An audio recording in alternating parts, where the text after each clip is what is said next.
Lieutenant Sarah Martinez had always been different from the other pilots at Naval Air Station Oceana. While her male colleagues boasted about their flying hours over beers at the officers' club, she preferred to study flight manuals in her quarters or practice emergency procedures in the simulator. At 28, she had already logged over 2,000 hours in various aircraft, but few people knew about her extensive combat training or her exceptional skills in high-pressure situations. The daughter of a Mexican immigrant father who worked as an aircraft mechanic and a mother who served as a Navy nurse, Sarah grew up around military bases. She learned to speak softly, but carry herself with quiet confidence. Her childhood was spent watching her father repair fighter jets and listening to her mother's stories about treating wounded soldiers.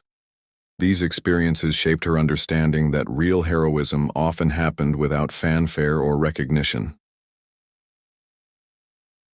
During her years at the Naval Academy, Sarah faced constant challenges. Some instructors doubted whether women belonged in combat roles, while classmates sometimes treated her like a novelty rather than a serious pilot.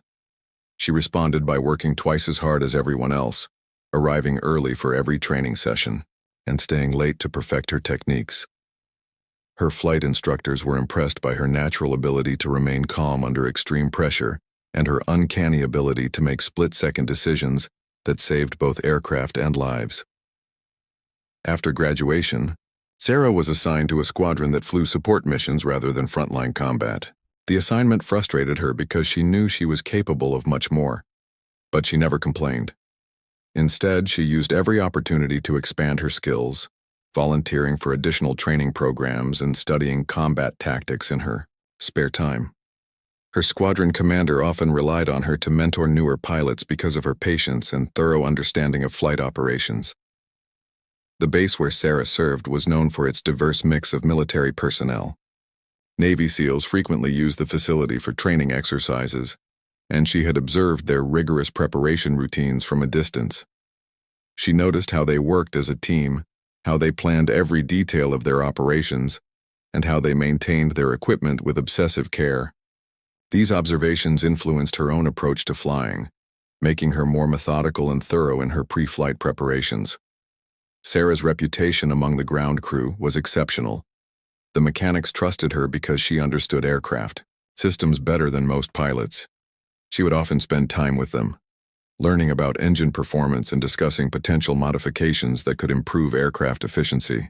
This knowledge made her a more effective pilot, but it also meant that she understood exactly what her aircraft could and could not handle in extreme situations. On quiet evenings, Sarah would often walk along the flight line, inspecting the aircraft and thinking about her future in the Navy. She wondered if she would ever get the chance to prove herself in real combat situations, or if she would spend her entire career in support roles. She had heard stories about female pilots who had broken barriers in other branches of the military, and she hoped that someday the Navy would give her similar opportunities. Her personal life was simple and focused. She maintained a small apartment, off base, where she kept a collection of aviation books and model aircraft that reminded her of her childhood dreams. She corresponded regularly with her parents, who were proud of her achievements but worried about her safety.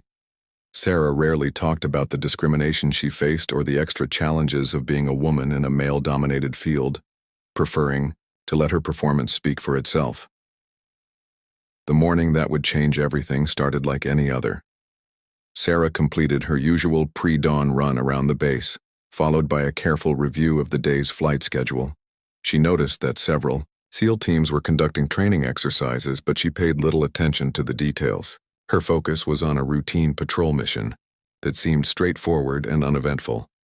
As she prepared her aircraft for the morning flight, Sarah had no idea that within hours, she would face a situation that would test every skill she had developed and every lesson she had learned. The quiet competence that had defined her career was about to be put to the ultimate test, and her response would surprise everyone who thought they knew what she was capable of accomplishing.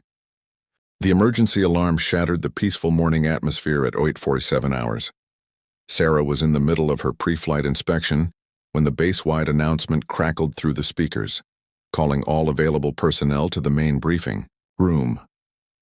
She had never heard such urgency in the commanding officer's voice, and the unusual nature of the summons made her heart race as she secured her aircraft and jogged toward the headquarters building. Captain James "Hawk" Morrison, the base's most experienced SEAL team leader, stood at the front of the rapidly filling briefing room. His weathered face showed the strain of someone who had received devastating news, and his usually steady hands trembled slightly as he arranged classified documents on the podium. Around him, dozens of sailors, Marines, and aviators filed into the room, their conversations hushed as they sensed the gravity of the situation. The briefing began with a satellite image projected on the large screen behind Captain Morrison. The photograph showed a remote mountainous region where dense forests gave way to rocky cliffs and narrow valleys. Red markers indicated the location of a downed helicopter, barely visible among the trees, with debris scattered across a small clearing. Morrison's voice was steady but emotional as he explained that a Navy helicopter carrying a team of combat engineers had crashed during a routine supply mission in hostile territory. 4 crew members were confirmed alive, but trapped in enemy territory, approximately 60 miles behind enemy lines. The crash site was surrounded by insurgent forces who were actively searching for survivors, and traditional rescue helicopters could not reach the area without significant risk of being shot down. The terrain was too dangerous for ground-based rescue teams to navigate quickly enough, and time was running out before the survivors would either be captured or succumb to their injuries. Sarah listened intently as Morrison described the tactical challenges facing any rescue attempt. The crash site was located in a narrow valley surrounded by high ridges, where enemy forces had positioned anti-aircraft weapons. Conventional rescue aircraft were too large and too slow to navigate the terrain safely, and their approach would be detected long before they could reach the survivors. The weather conditions were deteriorating rapidly, with low clouds and strong winds making flying conditions extremely dangerous. Morrison paused and looked directly at the assembled crowd. His next words would become etched in Sarah's memory forever. This mission requires a pilot with exceptional skills, someone who can fly a small, agile aircraft at extremely low altitudes through hostile territory. The pilot will need to navigate treacherous mountain terrain while avoiding enemy detection, locate the crash site, and coordinate with our rescue team on the ground. The room fell silent as Morrison continued his briefing. The mission would involve flying a modified reconnaissance aircraft that had been stripped down to reduce weight and increase maneuverability.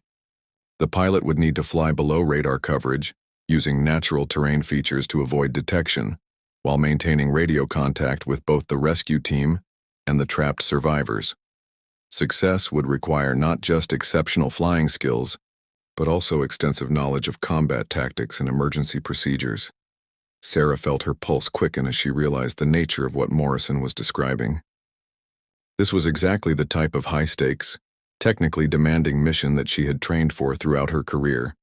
She understood the aircraft systems that would be required, she had studied the tactical approaches that would be necessary, and she possessed the calm temperament needed to execute such a dangerous operation under extreme pressure. Around her, she could see other pilots shifting uncomfortably in their seats. Many of them had more flight hours than she did, and some had actual combat experience, but she could sense their reluctance to volunteer for such a risky mission. The technical demands of flying at extremely low altitudes through mountainous terrain while avoiding enemy detection were beyond what most pilots had ever attempted, even in training scenarios. Morrison's eyes swept across the room as he prepared to ask the crucial question. Sarah could feel her heart pounding as she considered the implications of what she was thinking about doing. Volunteering for this mission would mean putting her life at risk, but it would also mean finally getting the opportunity to prove that she belonged in combat roles. More importantly, it would mean potentially saving the lives of 4 fellow service members who were counting on someone to bring them home safely. The captain's voice cut through the tension in the room like a knife. I need to know right now if there is a combat pilot in this room who has the skills and the courage to attempt this rescue mission. His words hung in the air, as every person present understood that someone's answer would determine whether the trapped survivors had any realistic chance of making it home alive. Sarah took a deep breath and slowly rose from her chair. The silence in the briefing room became deafening as Sarah stood up. Every head turned toward her, and she could feel the weight of dozens of pairs of eyes examining her slight frame and questioning whether she could possibly handle such a dangerous mission. Captain Morrison's expression showed surprise but also immediate interest as he recognized her from previous base operations, where her reputation for precision and reliability had earned respect among the special operations community. Colonel Henderson, the base commander, spoke first. "Lieutenant Martinez, are you certain you understand what this mission entails?" His question carried both concern and skepticism, reflecting the doubts that many in the room were feeling about whether a relatively young female pilot should be entrusted with such a critical operation. Sarah could hear whispered conversations around her as other personnel questioned her experience and capabilities. Sarah's voice was steady and confident as she responded. "Sir, I have over 2,000 hours of flight time in low-altitude reconnaissance aircraft. I have completed advanced combat maneuvering courses and specialized training in hostile territory navigation. I understand the risks involved, and I believe I have the necessary skills to execute this mission successfully." Her words were measured and professional, but everyone in the room could sense the determination behind them. Captain Morrison studied her intently, his experienced eyes, evaluating not just her words but her demeanor and body language. He had worked with many pilots over his career, and he had developed an ability to assess quickly whether someone possessed the mental toughness required for dangerous operations. Something about Sarah's quiet confidence impressed him, even though he had never worked directly with her before this moment. "Lieutenant, this isn't a training exercise, Bo," Morrison said gravely. "You'll be flying alone into territory controlled by hostile forces who have already demonstrated their ability to shoot down aircraft. The weather conditions are marginal at best, and you'll need to navigate through mountain terrain that has challenged even our most experienced pilots. Are you absolutely certain you're prepared for this level of risk?" Sarah nodded without hesitation. "Captain, those 4 crew members are counting on someone to bring them home. I've studied the terrain maps of that region and I understand the flight characteristics of the aircraft you're describing. I know I can do this." Her confidence was not boastful or reckless, but rather the quiet assurance of someone who had spent years preparing for exactly this type of challenge. The room erupted in quiet discussions as officers debated the wisdom of selecting Sarah for the mission. Some argued that her lack of actual combat experience made her a poor choice, while others pointed out that her technical skills and calm temperament might be exactly what the situation required. Major Thompson, one of the more senior pilots, expressed his willingness to take on the mission instead, citing his additional flight hours and combat experience. Morrison raised his hand to quiet the discussions. "I need to make a decision quickly, and I'm going to base it on who I believe has the best chance of completing this mission successfully." He turned back to Sarah, his expression serious. "Lieutenant Martinez, I want you to explain to me exactly how you would approach this operation. Walk me through your tactical thinking." Sarah moved toward the front of the room and studied the satellite images displayed on the large screen. She traced potential flight paths with her finger, identifying natural terrain features that could provide cover from enemy detection. Her analysis was thorough and methodical, demonstrating a deep understanding of both aviation principles and tactical considerations that impressed even the most skeptical officers in the room.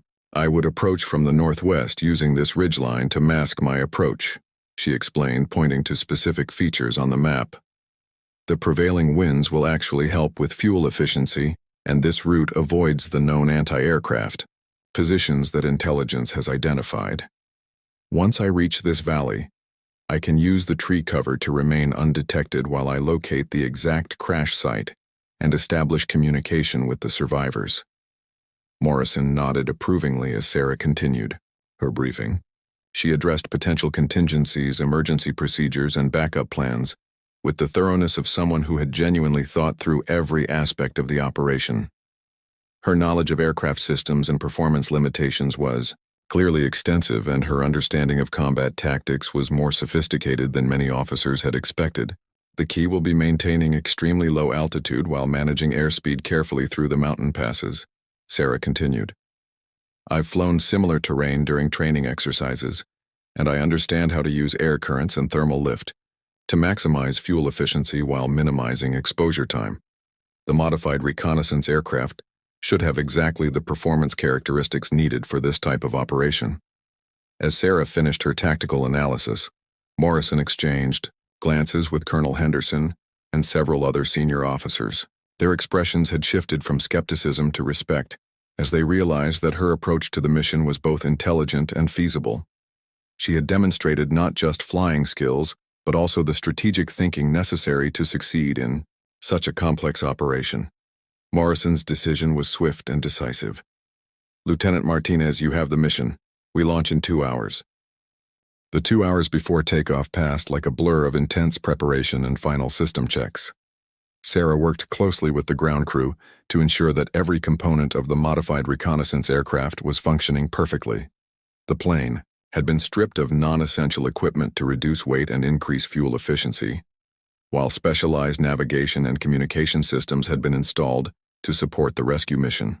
Every detail mattered, because there would be no opportunity for repairs or adjustments once she entered hostile territory. Chief Petty Officer Rodriguez, the base's most experienced aircraft mechanic, personally supervised the pre-flight inspection. He had worked with Sarah on numerous occasions and trusted her technical knowledge and attention to detail. Together, they reviewed engine performance data, fuel consumption calculations, and emergency equipment inventories. Rodriguez shared his concerns about the aircraft's modified configuration, but he also expressed confidence in Sarah's ability to handle any mechanical issues that might arise during the mission. The intelligence briefing provided additional details about enemy positions and recent activity in the target area.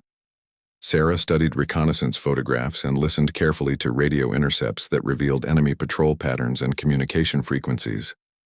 She memorized the locations of anti-aircraft installations and identified safe corridors where terrain features would provide natural concealment from ground-based observers. Captain Morrison joined Sarah for a final tactical review, sharing insights from his extensive experience with rescue operations in hostile territory. He explained the ground team's planned approach to the crash site and reviewed the communication protocols that would coordinate their efforts with her aerial reconnaissance. Morrison emphasized the importance of maintaining radio discipline and using coded language to prevent enemy forces from intercepting their communications. Weather reports showed marginal flying conditions with low clouds, gusty winds, and the possibility of afternoon thunderstorms in the target area. Sarah reviewed alternate flight paths and emergency landing sites in case weather conditions forced her to modify her original plan. The meteorologist warned that visibility could drop to dangerous levels within the mountain valleys, requiring her to rely heavily on instrument navigation and her knowledge of terrain features. As takeoff time approached, Sarah completed her personal preparations with the same methodical thoroughness she applied to aircraft systems. She reviewed emergency procedures one final time, checked her survival equipment, and ensured that her flight suit and protective gear were properly adjusted. Her calm demeanor impressed the ground crew, who had witnessed many pilots show signs of nervousness before dangerous missions. The modified reconnaissance aircraft sat on the flight line like a predatory bird preparing for flight. Its sleek profile and powerful engine promised exceptional performance, but Sarah understood that the aircraft's capabilities would mean nothing without skilled piloting and careful tactical execution. She conducted a final walk-around inspection, paying particular attention to control surfaces and engine components that would be crucial for low-altitude maneuvering.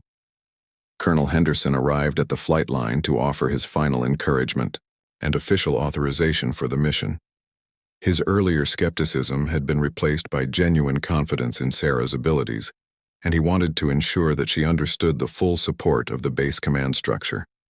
The colonel's presence attracted attention from other personnel who had gathered to witness the departure of what many considered the most dangerous mission attempted from their base in recent years. Sarah climbed into the cockpit with practiced efficiency, her movements smooth and confident despite the pressure of the situation. She ran through her pre-start checklist with mechanical precision, each action performed exactly as she had done thousands of times before. The familiar routine helped calm her nerves and focus her attention on the technical aspects of the flight, rather than the dangers she would soon face.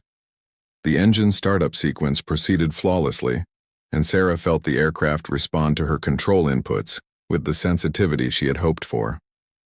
The modified configuration had changed some of the plane's handling characteristics, but her extensive preparation allowed her to adapt quickly to these differences. She performed a brief test of all flight controls and navigation systems, confirming that everything was functioning within acceptable parameters. Ground control cleared her for immediate takeoff, and Sarah taxied toward the runway with steady confidence. She could see personnel gathered along the flight line watching her departure, their expressions mixing admiration with concern for her safety. Captain Morrison stood near the control tower, monitoring radio communications and coordinating with the ground rescue team that would soon begin their own dangerous journey toward the crash site.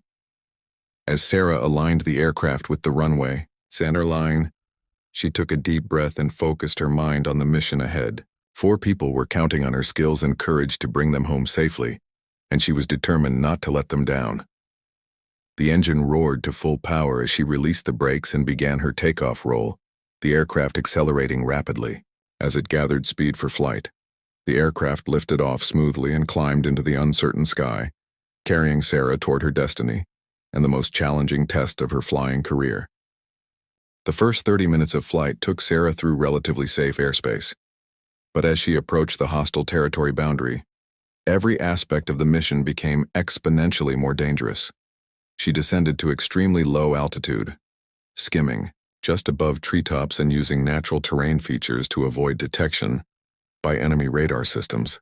The modified aircraft responded beautifully to her control inputs, but flying at such low altitude required constant attention and split-second reactions to avoid obstacles. Mountain peaks emerged from the morning haze like ancient sentinels guarding the hostile territory beyond. Sarah navigated through narrow passes and deep valleys, her aircraft threading between rocky outcroppings with precision that would have impressed even the most experienced test pilots. The challenging terrain demanded every ounce of her skill and concentration, while the knowledge that enemy forces were actively searching for intruders added psychological pressure to an already demanding flight. Radio communications with base became intermittent as the mountains interfered with signal transmission. Sarah maintained strict radio discipline, using brief coded messages to report her progress and receive updates about enemy activity in the target area. Intelligence reports indicated that insurgent forces had detected aircraft noise and were moving additional anti-aircraft weapons toward the suspected flight corridors. Weather conditions deteriorated as predicted, with low clouds reducing visibility and gusty crosswinds making precise navigation extremely challenging. Sarah relied heavily on her instrument training and knowledge of terrain features to maintain her planned route while avoiding detection. Several times, she was forced to make quick course corrections to avoid cloud formations that would have exposed her aircraft to ground-based observers. The fuel consumption calculations proved accurate, but Sarah knew that she had very little margin for error or extended flight time in the target area. Every minute spent searching for the crash site would reduce her fuel reserves and increase the risk of being unable to return safely to base. The pressure to locate the survivors quickly while maintaining tactical advantage created a complex balance that tested her judgment and flying skills. As she approached the general area where the helicopter had crashed, Sarah began her systematic search pattern. Flying at dangerously low altitude, she scanned the dense forest canopy for signs of the wreckage while listening carefully for radio signals from the survivors. The terrain was even more challenging than the satellite photographs had suggested, with steep ridges and narrow valleys creating a maze of potential hiding places. Enemy ground fire erupted suddenly from a concealed position, with tracer rounds streaking past her aircraft like deadly fireworks. Sarah's training took over immediately as she executed evasive maneuvers that pushed both her aircraft and her own physical limits. The modified reconnaissance plane responded to her desperate control inputs with remarkable agility, allowing her to escape the immediate danger while maintaining her search mission. The near miss with enemy fire made Sarah acutely aware that time was running out for both herself and the trapped survivors. She adjusted her search pattern to focus on the most likely crash site locations, while avoiding areas where enemy forces had revealed their positions. The combination of hostile fire, Deteriorating weather and fuel constraints created a situation that required perfect execution of every tactical decision. Radio contact with the survivors finally crackled through her headphones, weak but unmistakable. The downed crew members had managed to repair their emergency radio and were attempting to guide her toward their location using coded references to terrain features visible from their hiding place. Sarah felt a surge of relief and determination as she realized that the rescue mission was still possible despite all the challenges she had encountered. Following the survivors' radio directions, Sarah spotted reflections from the wreckage scattered across a small clearing surrounded by dense forest. The crash site was located in an extremely difficult position, accessible only through a narrow valley that would expose her aircraft to enemy observation and potential ground fire. She would need to coordinate carefully with the ground rescue team while providing aerial reconnaissance of enemy positions around the crash site.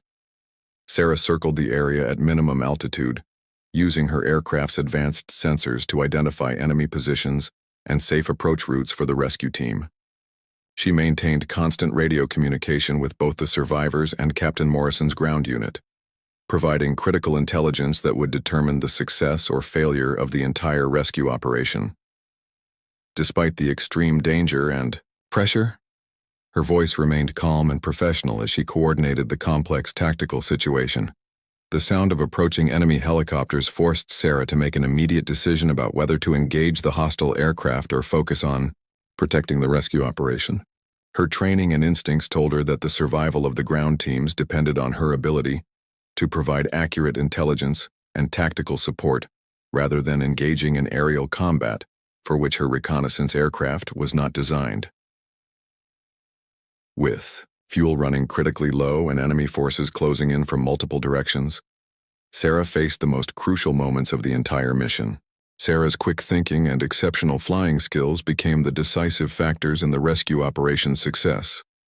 As enemy helicopters approached the crash site, she used her intimate knowledge of the terrain to guide Captain Morrison's ground team through concealed approach routes that avoided hostile observation. Her aerial reconnaissance revealed enemy positions that ground-based intelligence had missed, allowing the rescue team to neutralize threats before they could endanger the trapped survivors. The coordination between Sarah's aircraft and the ground rescue team demonstrated the highest level of military teamwork under extreme pressure. She provided continuous updates about enemy movements while maintaining her own aircraft in tactical positions that maximized her ability to observe the battlefield without exposing herself to unnecessary risk. Her calm radio communications kept both teams informed and coordinated despite the chaos of the hostile environment. Captain Morrison later credited Sarah's tactical awareness with preventing what could have been a disastrous ambush of his rescue team. Her ability to spot concealed enemy positions from her aerial vantage point allowed the ground team to approach the crash site safely and secure the area for survivor extraction. The success of the coordinated operation demonstrated the value of having a skilled pilot who understood both aviation and ground combat tactics. The actual extraction of the 4 survivors proceeded more smoothly than anyone had dared hope. Sarah's precise navigation had led the rescue team to the exact location of the crash site, where they found the crew members injured but alive and ready for immediate evacuation. Her fuel situation had become critical, but she remained in the area long enough to ensure that the rescue team and survivors were safely moving toward the extraction point. The return flight to base tested Sarah's aircraft handling skills to their absolute limits as she nursed her fuel-depleted aircraft through the same dangerous terrain she had navigated earlier. Weather conditions had worsened during the rescue operation, with heavy clouds and strong winds creating additional challenges for her already difficult flight. Her thorough understanding of aircraft systems and performance limitations proved crucial as she managed fuel consumption and engine performance to maximize her range. Radio communications with base control revealed the anxiety that personnel had felt during her extended absence in hostile territory. Colonel Henderson personally monitored her return flight, coordinating with air traffic control to ensure priority handling and emergency services standing by in case her aircraft suffered mechanical problems. The entire base community had followed the rescue mission through radio reports and were eagerly awaiting her safe return. Sarah's aircraft appeared on the base radar exactly when her fuel calculations had predicted, demonstrating the precision and professional competence that had made her mission successful. She executed a flawless approach and landing, despite her exhaustion and the stress of the dangerous mission. Ground crews rushed to service her aircraft while medical personnel prepared to treat any injuries she might have sustained during the hostile fire encounter. The debriefing session revealed the full scope of Sarah's achievements during the rescue mission. Intelligence analysts were amazed by the accuracy of her tactical observations and the quality of information she had provided about enemy positions and capabilities. Captain Morrison praised her coordination skills and credited her aerial reconnaissance with making the ground rescue operation possible under such dangerous conditions. Media attention focused national spotlight on Sarah's role in the successful rescue operation, but she remained characteristically modest about her contributions to the mission's success. In interviews, she consistently emphasized the teamwork involved in the operation and credited the ground rescue team with the dangerous task of actually extracting the survivors from hostile territory. Her humility and professionalism impressed senior military leaders who recognized her potential for future leadership roles. The 4 rescued crew members made complete recoveries from their injuries and personally thanked Sarah for her courage and skill in coordinating their rescue. Their families wrote letters expressing gratitude for her willingness to risk her own life to bring their loved ones home safely. These personal connections reminded Sarah why she had chosen military service and reinforced her commitment to protecting fellow service members. Sarah's successful completion of the rescue mission opened new opportunities for her military career and established her reputation as one of the Navy's most capable combat pilots. She received commendations for her tactical skills, flying ability, and leadership under pressure. But more importantly, she had proven to herself and others that gender was irrelevant when it came to military competence and courage. The quiet lieutenant who had stood up when Captain Morrison asked for a combat pilot had become a symbol of determination, skill, and selfless service that inspired other women in the military to pursue their own ambitious goals despite the challenges they might face.